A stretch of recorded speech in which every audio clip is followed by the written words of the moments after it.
Hai Tanial, kembali lagi di radio 107,8 Penta FM. Di radio 107,8 Penta FM ada acara baru nih, yaitu Sidadi, Sistem Budidaya Padi. Sebelumnya, perkenalan dulu nih dengan aku Haji Ayu Puspita. Di sini yang akan menemani Anda semua selama 30 menit ke depan. Pada acara kali ini aku nggak sendirian loh, aku ditemani sama temanku, Kak Rike. Sapa dulu dong Kak, para Tanial yang berada dimanapun ini. Halo Tanial, kenalin nih, aku Rike yang akan menemani 30 menit kalian bersama Kak Haji pada acara kali ini. Apa yang akan kita bahas di acara Sidadi kali ini Kak Haji?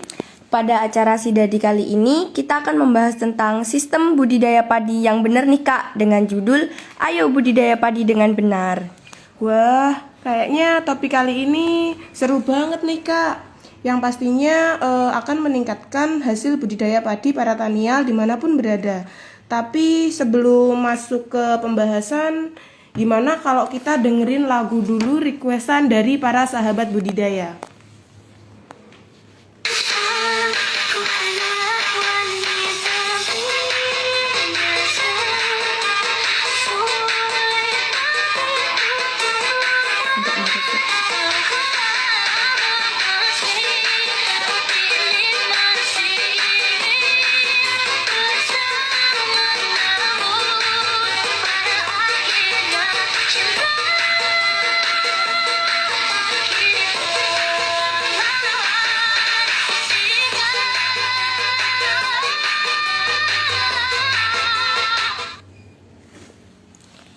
Oke, kembali lagi bersama aku Hacayu Puspita di acara Sidadi. Kali ini kita akan membahas tentang sistem budidaya padi yang benar. Di sini kita nggak hanya berdua dong, Kak Rike pastinya.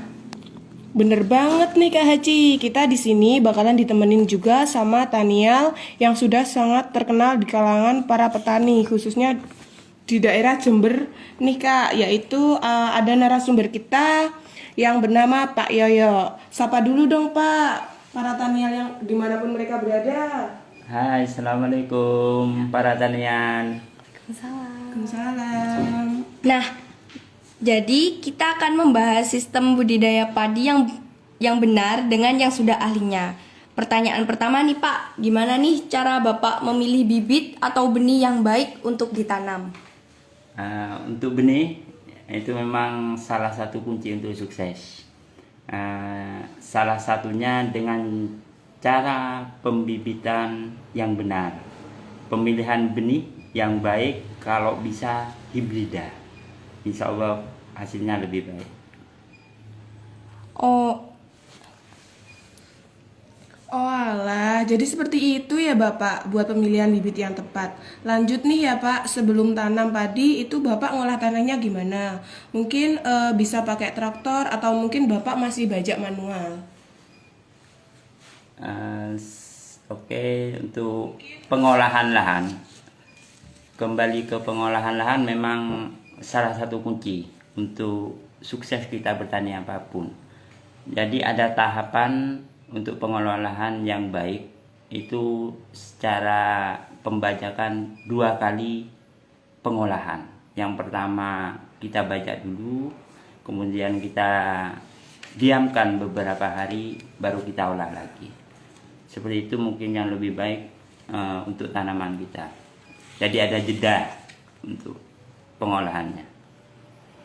Berarti kalau pengolahan tanahnya itu dibajak di dalam kurun waktu berapa lama ya Bapak? Mungkin kayak di waktu ngebajak itu ada waktu berapa jam atau mungkin berapa menitnya gitu Bapak, agar tanahnya itu terolah lebih baik lagi. Atau mungkin waktu pengolahan tanahnya itu ada campuran-campuran pakai pupuk atau gimana gitu Bapak?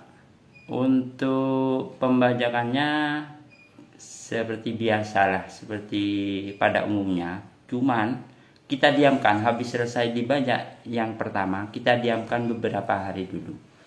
Baru kita, kalau memang ada unsur organik yang perlu kita masukkan setelah bajak pertama. Ketika untuk bajak kedua setelah 1 minggu atau baiknya itu memang 10 hari. Dari bajak pertama baru kita olah lagi untuk persiapan penanaman. Jadi diselesaikan 2 periode lah, dua kali pembajakan itu baru dapat 3 hari baru kita tanam. Seperti itu. Oh, terus buat nanam padi nih Pak, Bapak pakai pupuk apa ya Pak? Mungkin bisa di-spill nih biar sobat Tanial kita tahu dan nambah informasi buat mereka yang bagusnya itu pakai pupuk apa. Kalau untuk pupuk seperti yang pada umumnya lah. Yang penting kita tahu unsur yang diperlukan bagi tanaman padi. Yang paling baik itu memang harus kita masukkan setiap kali tanam itu ada unsur pupuk organiknya.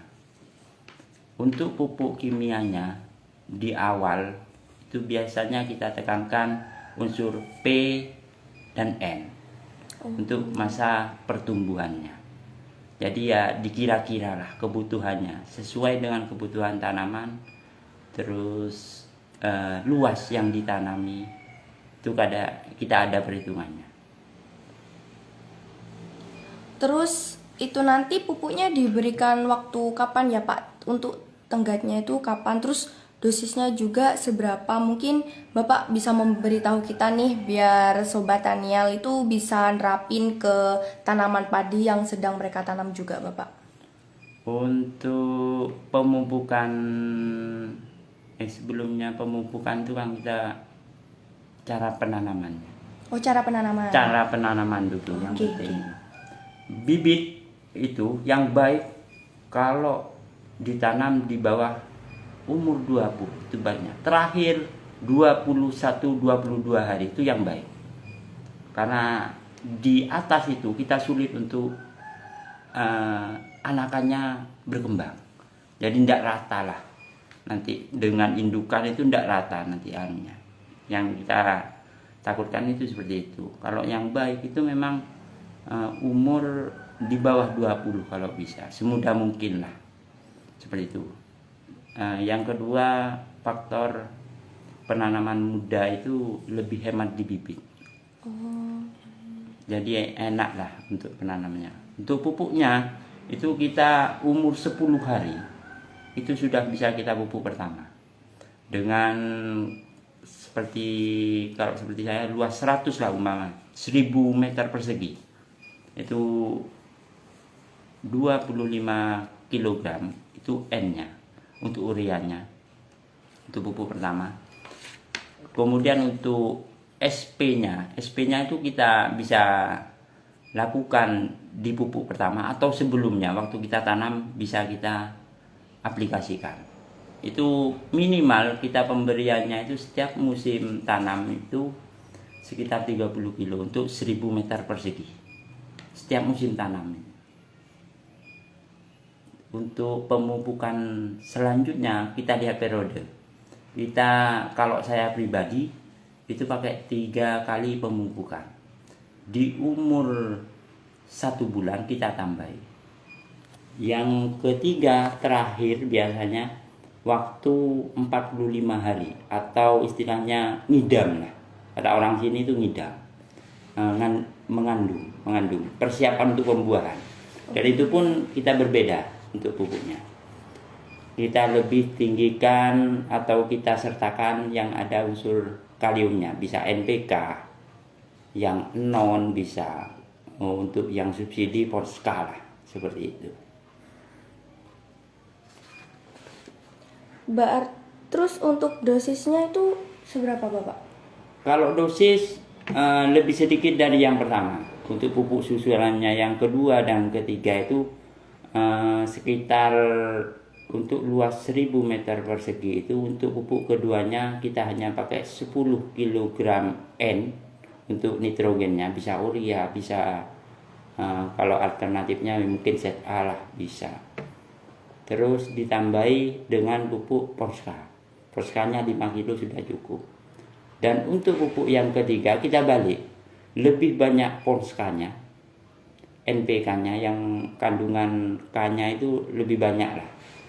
Terus N yang kita turuni untuk fase-fase di umur 45 ke atas. Persiapan untuk pembuahan. seperti itu. Jadi semakin besar tanaman itu nanti pupuknya itu dosisnya semakin dikurangi gitu Bapak? Dikuranginya bukan dikurangi masalah tentang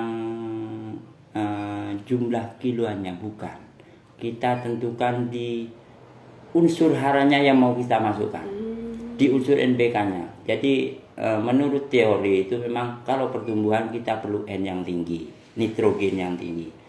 Untuk fase pembuahan baiknya itu unsur kalium yang ditinggikan, seperti itu. Oh, gini. Jadi kita tinggal bolak-balik aja, seperti itu. Dan keunggulannya ya bisa kita lihatlah di kondisi nanti kita di lahan, seperti itu. Terus untuk di sini Bapak pakai pestisida nabati atau kimia ya Pak buat tanaman padi yang Bapak budidayakan? Kalau di awal kita pakai agen hayati, bukan pestisida nabati. Lebih ke agen hayati. Tapi itu sebelum kita tanam padi. Minim kalau kita tidak ada persiapan untuk ke agen hayati yang aneh-aneh, kita pakai IN4 pertanian itu. Kita semprotkan sebelum kita tanam padi atau sesudah tanam padi umur 1 sampai 3 hari. Itu paling lambatnya kita nyemprot agen hayati. Bukan pestisida nabati. Kalau pestisida nabati kita agaknya butuh waktu yang banyak lah. Kalau pestisida kita masih relevan lah pakai kimia. Tapi dengan dosis yang insya Allah tepat, dosis yang tepat sasaran, tepat penggunaannya lah, seperti itu. Oh, berarti kalau pestisida Bapaknya memakai pestisida kimia? Benar. Oh, kenapa nggak pakai yang nabati saja Pak? Kalau kita pakai nabati, di samping menambah waktu pembuatan, menambah waktu apa ya, semakin membuat kita kayaknya ribet sih. Dan dosisnya itu pun tidak sedikit per tangkinya nih. Jadi menambah waktu ekstra lah untuk kita. Dan harus waktunya tepat juga. Seperti itu. Kalau kimia saya rasa begitu kita ada gejala serangan, kita bisa langsung aplikasikan. Memang lebih murah di pesnat, di pestisida nabati. Cuman ke waktu kita yang banyak terpakai ya, untuk bikin pesnatnya. Alasannya itu juga. Tapi nanti bagusan pakai yang mana Bapak kira-kira? Kalau bicara tentang bagus, tentang keberhasilan, kita lihat dari sisi mananya sih. Kalau melihat dari sudut pandangnya tentang pestisida saja, insya Allah lebih bagus pesnat memang. Tapi kalau dari total keseluruhan, maksudnya dari fase penanaman tersebut, ya kan banyak sudut pandang. Dari faktor keberhasilan itu dari faktor penanaman, pengolahan, bukan hanya pestisida saja. Jadi pestisida itu ibarat kalau hitung-hitungan sih, kita berpikirnya nomor 3-nya itu untuk mengatasi hama itu nomor 3-nya. Yang paling penting itu memang pemilihan benih. Yang kedua pengolahan tanah. Yang ketiga itu tentang bagaimana kita mengatur pupuk lah, nutrisi yang akan kita berikan, itu saja. Kalau urusan tentang hama, tentang itu belakang lah. Itu belum tentu pas ada hama lah. Iya, jadi tidak kita pikirkan lah kalau untuk hama. Mungkin Bapak bisa ngasih tahu nih ke kita semua sama Sobat Tanial gimana sih padi yang siap panen itu Pak? Kalau menurut ukuran petani sini, yang baik itu yang tidak terlalu tua. Kuningnya itu di atas 70%, artinya hampir kuning semua. Itu kita panen sudah.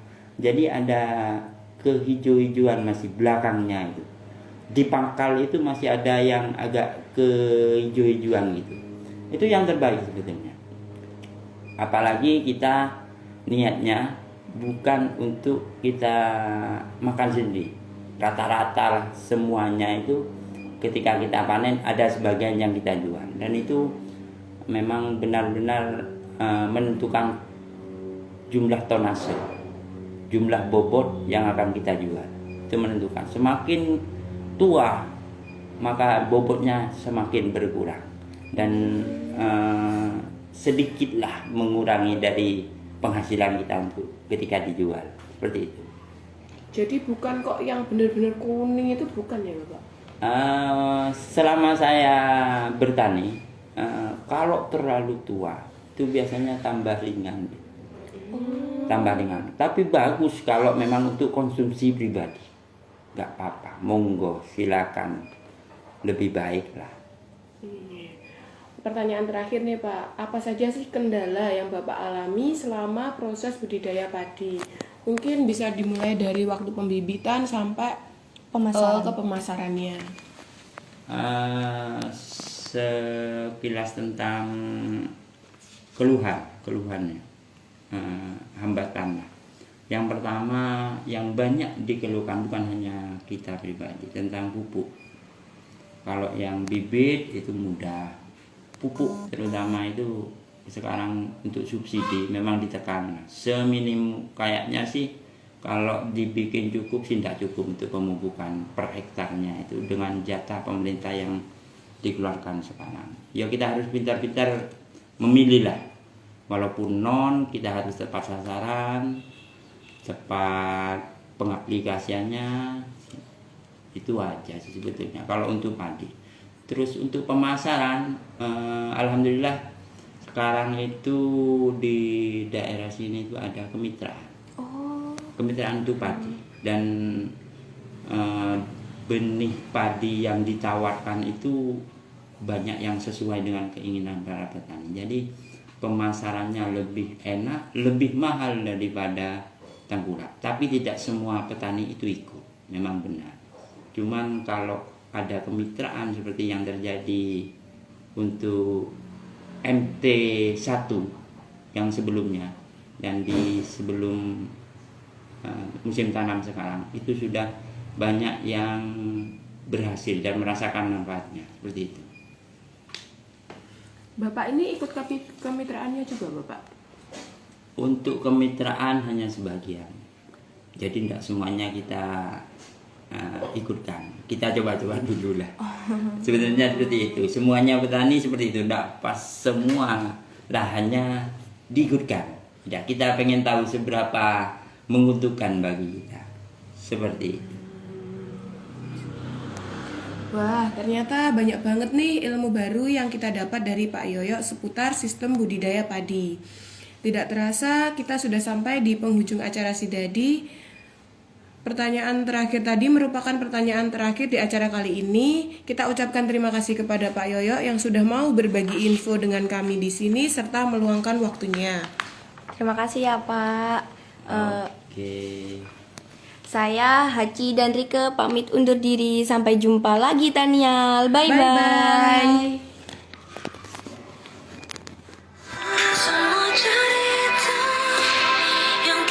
Terima kasih ya Pak.